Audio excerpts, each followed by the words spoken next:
Rivalitas antara Megawati dan Jokowi kembali terjadi. Bagaimana tidak?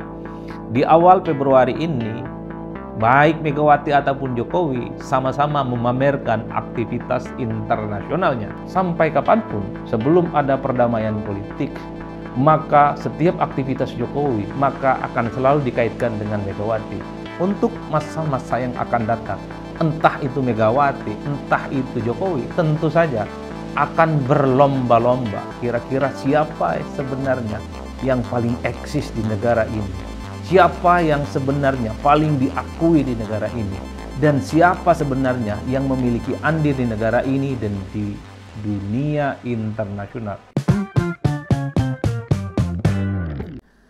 Assalamualaikum warahmatullahi wabarakatuh.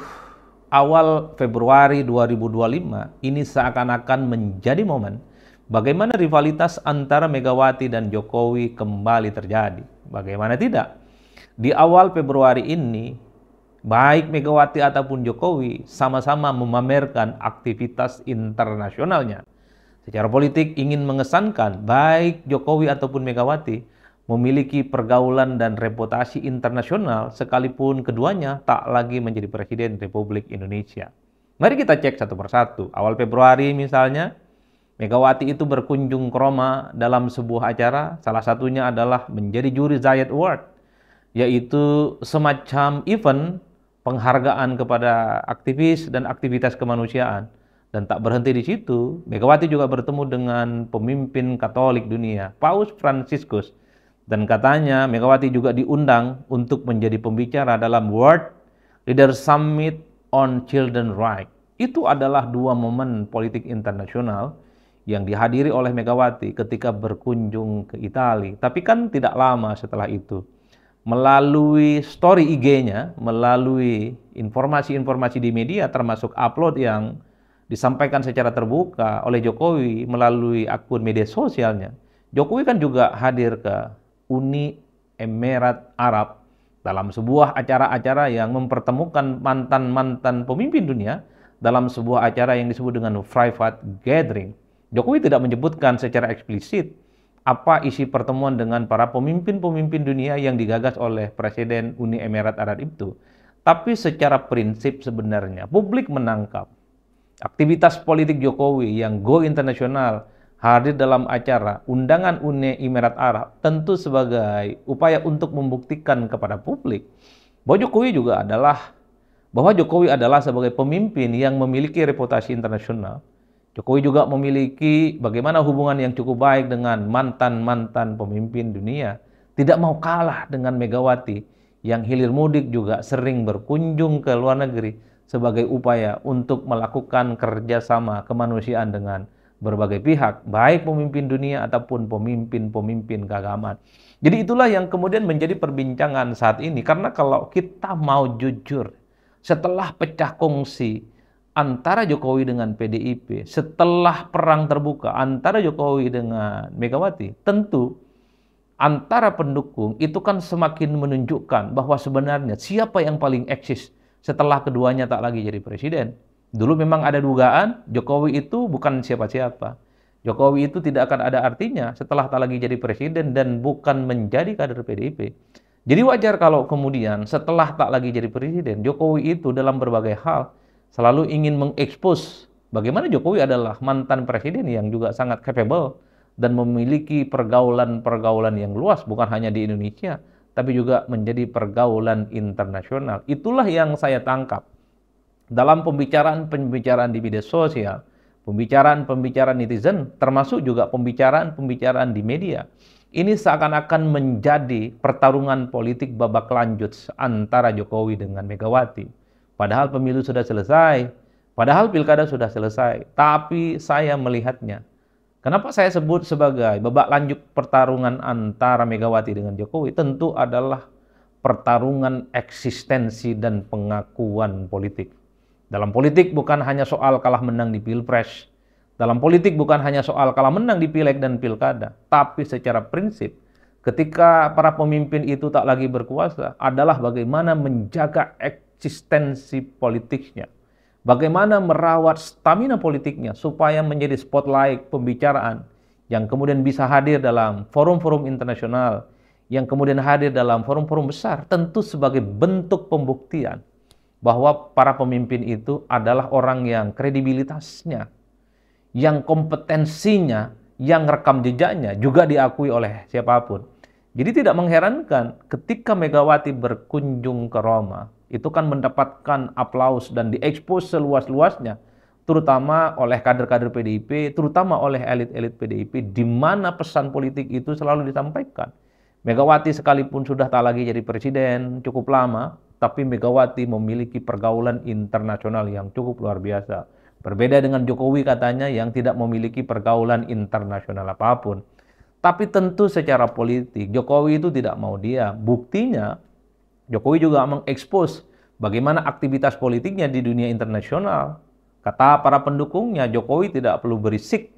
Jokowi itu tidak perlu harus misalnya mengekspos kepada media bahwa Jokowi sebenarnya juga memiliki kegiatan-kegiatan internasional seperti menghadiri private gathering yang dilakukan oleh Presiden Uni Emirat Arab. Jadi perang eksistensi menurut saya antara Megawati dan Jokowi ke depan akan terus berlanjut dan kemudian pastinya akan diamplifikasi oleh masing-masing pendukungnya. Kalau kita membaca perdebatan di X ataupun di IG itu kan terbelah cukup ekstrim. Ketika Megawati berkunjung awal-awal ke Italia, itu kan yang dimention adalah Jokowi. Dan yang selalu dibully adalah Jokowi. Megawati, ketua umum partai, mantan presiden, selalu eksis di mata internasional. Yang ditunjuk adalah Jokowi, yang dinilai kebalikannya. Saat ini kita melihat bagaimana para pendukung Jokowi nyerang balik, bahwa Jokowi juga diam-diam. Jokowi juga memiliki hubungan politik yang itu juga terjaga cukup rapi dan konsisten hingga saat ini. Perang narasi antara pendukung Jokowi dengan Megawati, saya kira ini akan terus berlanjut, mungkin sampai kiamat. Kalau perang politik, perang saudara, sebelum terjadi islah politik antara Jokowi dengan Megawati, antara Jokowi dengan PDIP, saya kira perang narasi dan perang opini semacam ini akan terus terjadi sampai kapanpun. Seakan-akan di Indonesia itu isinya hanya Jokowi dan Megawati. Seakan-akan di Indonesia itu perang antara Jokowi dengan PDIP dan yang lain itu dianggap tidak penting. Padahal di negara kita ini begitu banyak persoalan-persoalan yang sampai saat ini sepertinya juga membetot publik. Mulai soal kekisruhan pagar laut yang ada di Kabupaten Tangerang, termasuk juga soal kisruh tabung gas 3 kg, termasuk juga efisiensi anggaran di sejumlah kementerian, kemudian anggaran IKN yang kemudian diblokir, dan seterusnya, dan seterusnya. Tapi sekali lagi, ketika Megawati, ketika Jokowi menunjukkan bagaimana rivalitasnya itu terus berlanjut, itu menegaskan bahwa perang saudara antara Jokowi dengan Megawati, antara PDIP dengan Jokowi, itu sulit ada obatnya. Itulah yang saya sebut, sampai kapanpun, sebelum ada perdamaian politik, maka setiap aktivitas Jokowi, maka akan selalu dikaitkan dengan Megawati. Sepanjang tidak ada perdamaian politik antara keduanya, maka segala aktivitas yang dilakukan oleh Megawati, segala aktivitas yang dilakukan oleh PDIP, pasti yang dimention itu adalah Jokowi. Tentu untuk masa-masa yang akan datang, entah itu Megawati, entah itu Jokowi, tentu saja akan berlomba-lomba. Kira-kira siapa sebenarnya yang paling eksis di negara ini? Siapa yang sebenarnya paling diakui di negara ini? Dan siapa sebenarnya yang memiliki andil di negara ini dan di dunia internasional? Itulah yang pastinya akan dilakukan oleh Jokowi, oleh Megawati, dan para pendukungnya yang akan selalu mengamplifikasi sebagai amunisi untuk terus melakukan perang terbuka antar dua kubu yang saya kira sampai kapanpun akan sulit untuk melakukan perdamaian politik. Ada satu pepatah mengatakan, tak ada perang yang lebih mengerikan daripada perang saudara.